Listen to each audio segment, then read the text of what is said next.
कि प्रत्येक व्यक्ति अपने अपने में आइसोलेट है मोबाइल लेके जो है, तो एक बड़ी समस्या है। अगर उसमें इन्फ्लामेशन होता है, फैटी लिवर बढ़ता है, तो आपको बीपी होने की समस्या, फ्यूचर में डायबिटीज़ होने की समस्या, किडनी डिजीज़ होने की समस्या और इवन हार्ट अटैक की भी समस्याएं फ्यूचर में बढ़ सकती हैं। Smoking is one of the major cause है लंग कैंसर। हम खाना पीना खा के सोते हैं, 8 घंटा कीटाणु को काम करने का टाइम मिल जाता है, हम सोए रहते हैं, वो एक्टिव रहते हैं। बताएंगे सर, क्या नाम हुआ? मेरा नाम मुशीर आलम है। थोड़ा परिचय दे दीजिए वेदांता लैब के बारे में। हाँ, मेदांता लैब, मेदांता हॉस्पिटल का ये एक विंग है मेदांता लैब, जिसमें सभी प्रकार के डायग्नोस्टिक टेस्ट होते हैं। ब्लड टेस्ट जो जितने प्रकार के हैं सब जो है बहुत ही किफ़ायती रेट में, सीजीएचएस के रेट में और बहुत ही कम कीमत में, कम दाम में टेस्ट यहाँ से मेदांता हॉस्पिटल में, जयप्रभा हॉस्पिटल मेदांता जो है वहीं ये सारा टेस्ट होता है। आज जो कॉलेज कैंपस में अब छात्रों के लिए लेकर क्या था, इसमें कितने डॉक्टर आए थे, क्या क्या चेकअप हुआ? हाँ, ये आज कॉलेज कैंपस में, चूँकि जैसा कि हम सब जानते हैं कि कॉलेज में जो है हमारे राष्ट्र का भविष्य है और उसको हम लोगों को टेक केयर करना बहुत ज़रूरी है। तो इसी मकसद के तहत हम लोगों ने ये किया था कि इस संस्था के डायरेक्टर ने हम लोगों को एक निमंत्रण दिया कि इसमें हम लोगों के समुचित सहभागिता से जो है एक टेस्ट का कार्यक्रम हो जो है, जिसमें तमाम छात्रों का साथ में जो टीचिंग प्रोफेसर्स हैं, टीचिंग फैकल्टीज़ हैं, नॉन टीचिंग हैं, हाउस कीपिंग है, यानी कि इस संस्थान के जितने भी लोग जुड़े हुए हैं सबका एक हेल्थ चेकअप हो। तो सिर्फ ब्लड टेस्ट ही नहीं हुआ, बल्कि आज जो है 4 विभिन्न विभागों के डॉक्टर और चिकित्सक जो है यहाँ पे उपलब्ध थे, जिसमें सबसे सीनियर मोस्ट जो डॉक्टर अमितेश कुमार, वो गैस्ट्रो के डॉक्टर थे, पेट के डॉक्टर जो है doctor Amitesh Kumar DM gastro हैं। तो उन्होंने इस बीमारी से मुतालिक सभी लोगों को जागरूकता दिया, जो ग्रसित थे उनको चेक किया, दवाइयाँ लिखी।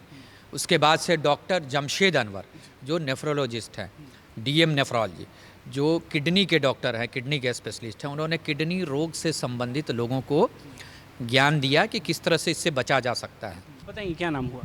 आशिया नाज। आप चेक कर रही थी, ज़्यादातर क्या समस्याएं आ रही थी यंग जनरेशन? जी, ज़्यादातर बच्चों को क्या दिक्कत आ रही?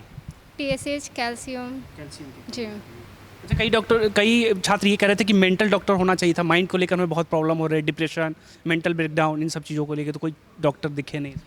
नहीं, आज जो है बेसिकली फिज़िकल स्वास्थ्य, शारीरिक स्वास्थ्य के प्रति हम लोगों का आज ज़्यादा जो है ज़ोर था। हम लोग मानसिक और इस तरह से जो मेंटल पीस और जो एक मानसिक रोग से जो लोग ग्रसित हो रहे हैं, ख़ासकर जो छात्र और यंग जनरेशन, उसके प्रति हमारी बात हुई है संस्थान के डायरेक्टर महोदय से। हम लोग जल्द ही जो है उस कार्यक्रम को भी यहाँ पे जो है हम लोग निष्पादन करेंगे। मेंटल हेल्थ को मानते हैं बहुत बड़ा मुद्दा है सोसाइटी में। बिल्कुल बहुत बड़ा मुद्दा है मेंटल हेल्थ, क्योंकि आज के डेट में जो भौतिकवाद हो गया है, हम लोग गांव से छोड़ के शहर आ गए और शहर में आने के बाद क्या हुआ कि आप देख रहे हैं कि शहर में किस प्रकार का वातावरण है, किस प्रकार का माहौल है, खान पान से लेके रहन सहन तक, और उसके साथ ये जो मीडिया और सोशल मीडिया और मल्टीमीडिया, कंप्यूटर, मोबाइल का ज़माना आया, आइसोलेशन का ज़माना आ गया कि प्रत्येक व्यक्ति अपने अपने में आइसोलेट है मोबाइल लेके जो है, तो एक बड़ी समस्या है। बच्चा जो पैदा हो रहा है उससे लेके जो वृद्ध व्यक्ति है सब अकेला हो गया। इसी अकेलेपन की वजह से जो है ये सामाजिक और ये जो मानसिक बीमारी है ये काफ़ी व्यापक रूप जो है ले रही हैं। लोग यहाँ पे चेकअप के लिए आए हैं, जिसमें से ब्लड में जो महिलाओं में जो कॉमन समस्या रहती है, टीएसएच की प्रॉब्लम रहती है, थायराइड की, कंपेयर टू मेल, फीमेल में ज़्यादा थायराइड की संभावनाएं रहती है, तो उसके लिए महिलाओं में बहुत ज़्यादा जागरूकता दिखे।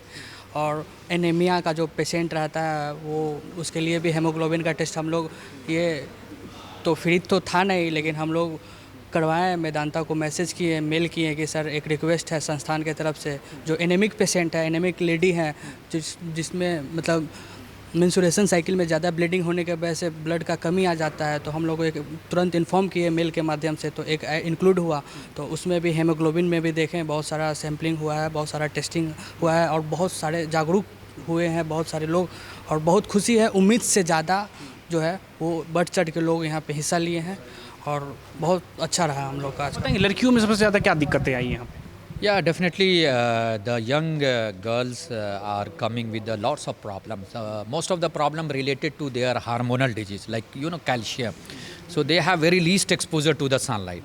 So vitamin D is less. So because of that vitamin D, the calcium, thyroid. So these are the problems majorly seen in the young girls. आज जो हेल्थ चेकअप आपने लगवाया इसके पीछे क्या पर्पस था, इसके बारे में बताएंगे कुछ? पर्पस मेरा ये है कि जितने भी हमारे टीचर्स हैं, नॉन टीचिंग स्टाफ हैं, प्लस जो हमारे स्टूडेंट हैं, उन लोगों का एक रेगुलर चेकअप हो। और रेगुलर चेकअप में तो आजकल आप देख रहे हैं सभी को ब्लड प्रेशर, शुगर, ये तो नॉर्मल चीज़ हो गया है, तो इसका रेगुलर चेकअप होना चाहिए। और हमारे संस्था के टीचर्स और स्टूडेंट स्वस्थ रहेंगे तो हमारी संस्था स्वस्थ रहेगी। तो इसके लिए हम लोगों ने एक कोशिश किया, मेदांता से मिलकर वही लोग तैयार हुए हैं। हम लोग भी कहें कि चले भाई, तो कुछ डॉक्टर्स लोग, स्पेशलिस्ट डॉक्टर्स लोग हैं हर एक डिपार्टमेंट्स के, तो उन्होंने चेकअप लोगों को बच्चों का कर रहे हैं। तो सिर्फ कैंपस के बच्चे कि बाहर के लोग भी अलाउ थे? नहीं, अभी तक तो कैंपस ही के हैं लोग, कैंपस ही के हैं, बाहर कभी नहीं। कैंपस ही में हमारे इतने बच्चे हैं और हमारे इतने स्टूडेंट और टीचर्स हैं कि मुश्किल है कर पाए। अभी युवाओं को हेल्थ को लेकर देखें तो लगता है कि युवा पीढ़ी हेल्थ को लेकर काफ़ी अवेयर है, फिर लगता है कि नहीं अवेयरनेस की कमी है। नहीं, जब अवेयर है तो फिर अवेयरनेस की कमी कहाँ से आएगी? आप कहिए कि सही दिशा में अवेयरनेस है कि नहीं है, आप इसको कह सकते हैं। सही दिशा में अगर अवेयरनेस है तो सही है। तो आपका तजुर्बा क्या कहता है, ये यंग पीढ़ी में कुछ हेल्थ को लेकर काफ़ी जागरूक? हाँ है, जागरूकता है, जागरूकता है। और आज की सोशल मीडिया जो है, सोशल मीडिया ही जागरूक की हुई है, ये भी बात है। कई लोग कह रहे हैं सोशल मीडिया ही तो जड़ है, जिस तरह से स्क्रीनिंग टाइम बच्चों के बढ़ गए, आंखों पे इफेक्ट आ रहा है, पीछे बैकबोन पे इफेक्ट आ रहा है। सवाल ये है कि सोशल मीडिया तो अपना काम करेगी, यहाँ तो बच्चों की और देखने वालों की है कि आप कितना देर तक मूड़ी नीचे करके देख रहे हैं और कितना देर तक ऊपर करके देख रहे हैं और कितने देर तक आँख से देख रहे हैं, वो तो इफेक्ट करेगा ही हेल्थ पर। ऐड करना चाहेंगे इसमें कुछ? में स्वास्थ्य की जागरूकता होना जरूरी है।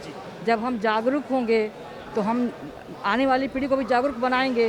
ये प्रयास हम लोगों ने पिछले साल भी किया था, हमारे सभी मेदांता के कैंप यहाँ पर लगा था, तो सब लोग अवेयर हैं, जागरूक हैं, ये हम लोग के लिए बहुत खुशी की बात है। जब सरकार की बात करें तो सरकार लगता है कि काफ़ी अपने एजेंडा में रखते हैं हेल्थ व्यवस्था को, फिर लगता है या फिर पूरी तरह से करप्ट। हर बार में सरकार को दोष नहीं दिया जा सकता है। जब हम जागरूक होंगे, सबको जागरूक करेंगे, समाज जागरूक होगा, तब सरकार भी फोकस करेगी। सरकार अगर प्रयास करे और हम जागरूक ना हो तो इससे फ़ायदा नहीं होता है। तो इस दिशा में प्रयास हम सभी को करना होगा, व्यक्तिगत रूप से करना होगा। व्यक्ति से समाज बनता है और समाज के लोग ही सरकार बनाते हैं, तो इसलिए हम लोग का प्रयास जरूरी है। आप बताएंगे मैम क्या नाम हुआ? मेरा नाम फरहत जबी हुआ, मैं बिहार इंस्टीट्यूट ऑफ लॉ में प्रोफेसर इंचार्ज हूँ। मैं मेदांता को स्पेशल थैंक्स कहना चाहूँगी, क्योंकि हेल्थ के बारे में हम लोग सभी अवेयर हैं, ये तो पता है, बट आज के डेट में इतना बिजी शेड्यूल होता है कि स्टूडेंट्स या फिर हमारे टीचर्स या फिर नॉन टीचिंग स्टाफ जो है अपने लिए ही समय नहीं निकाल पाते हैं। तो उन्होंने हमारे कंपाउंड ये कैंपस में अपना लगाया कैंप, ये हेल्थ शिविर लगाया, इसके लिए मैं बहुत बहुत शुक्रिया उनका अदा करती हूँ, क्योंकि हमारे बच्चे near about daily 300 plus present होते हैं, तो बच्चों के रूटीन में ये आ गया और बड़ा ईजिली ये सब हो गया। तो थैंक यू सो मच। तो ज़्यादातर जो हेल्थ बच्चे हैं उनका हेल्थ का अगर चार्ट देखा जाए तो कैसा है? अगर सब हेल्दी है फिर लगता है कि और प्रोग्रेस की जरूरत?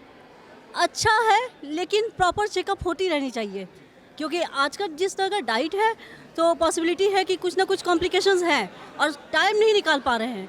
तो यहाँ आने से यही फ़ायदा हुआ कि बच्चों को ईज़िली अपना हेल्थ चेकअप करने का मौका मिला। Thank you. सर आप बताएंगे कुछ? थोड़ा परिचय बता दीजिए, खुद ही बता देंगे। बताएंगे सर, अपना परिचय बता दीजिए। मेरा नाम डॉक्टर अमितेश कुमार, मैं गैस्ट्रोएंटरोलॉजिस्ट हूँ। आप बताएंगे अभी जो हेल्थ चेकअप लगा इसमें क्या दिक्कत आ रही है यंग जनरेशन के हेल्थ पे अगर बात करें? देखिए, यंग जनरेशन में अभी खान पान का बदलाव काफ़ी हो गया है, जिसके कारण पेट की समस्याएं बढ़ गई हैं। गैस बनने की समस्या, डकार आने की समस्या, फैटी लीवर की प्रॉब्लम्स काफ़ी बढ़ गई है। बेसिकली ये दो चीज़ें इसके लिए जिम्मेदार है कि हमारा खान पान, खास करके बच्चे जंक फूड्स काफ़ी खाते हैं, और दूसरा ये है कि फ़िज़िकल एक्टिविटी कम हो गई है। पहले बच्चे खेलते थे, अब सुबह से शाम तक सिर्फ पढ़ाई करते हैं या वो मोबाइल देखते हैं।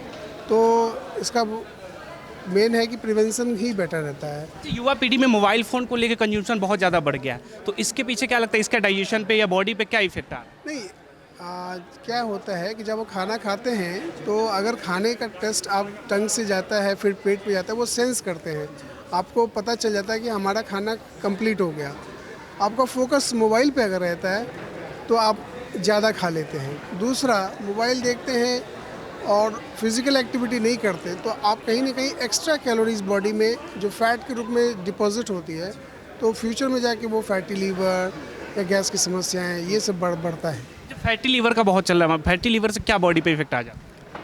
फैटी लीवर से देखिए बेसिकली ये एक सिंड्रोम होता है कि इसके पूरे बॉडी पे इफेक्ट है।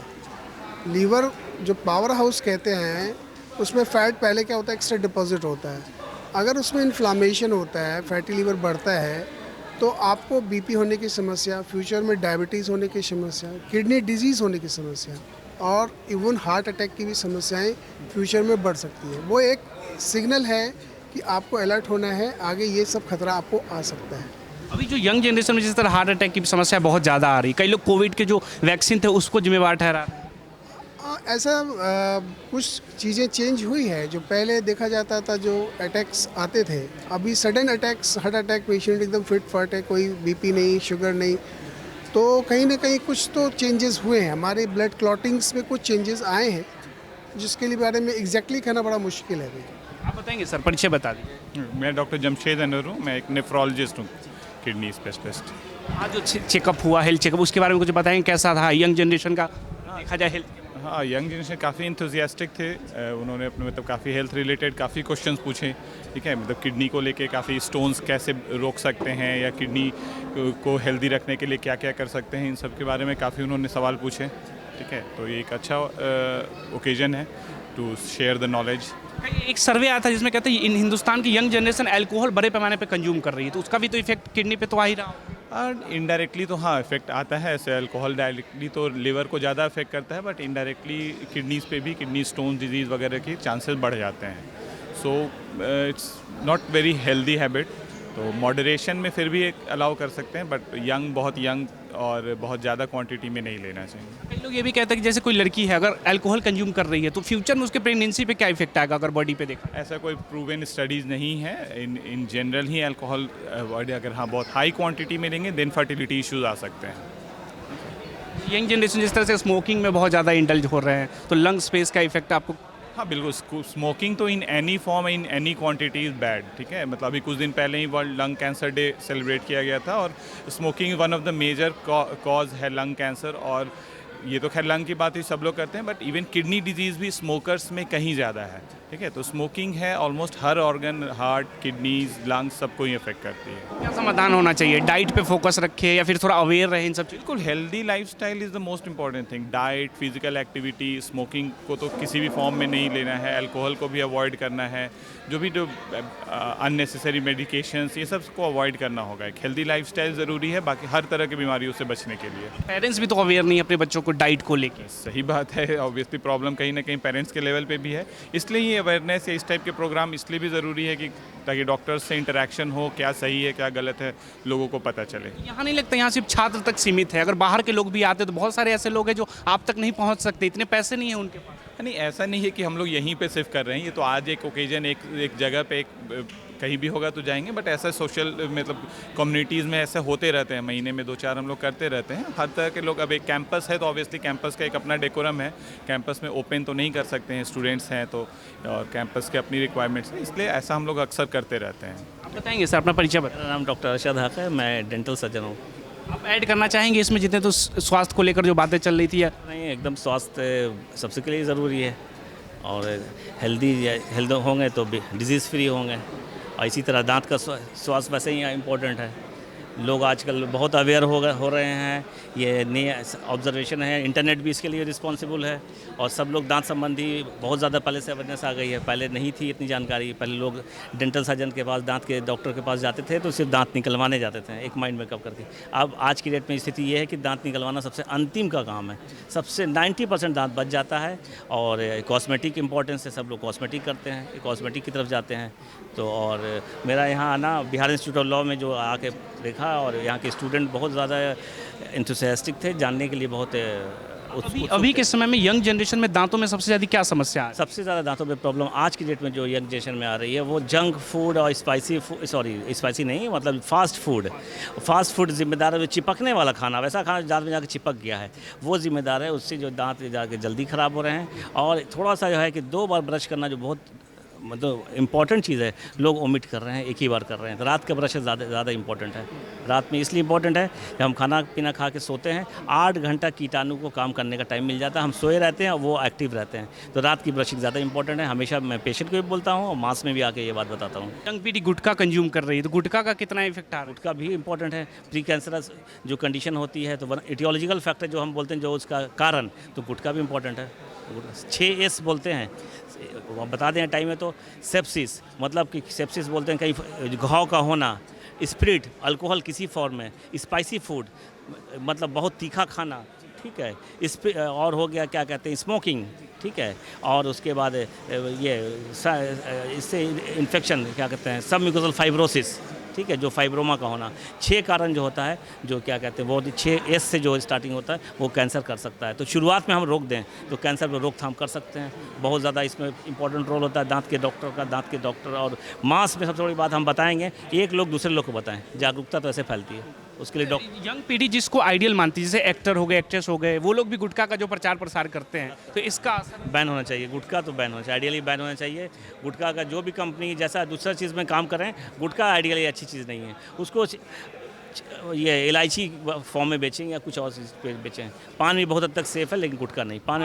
पान में बेटल नट नहीं, चूना और वो जो है वो तो ठीक है, लेकिन बेटल नट नुकसानदेह सुपारी, ठीक है।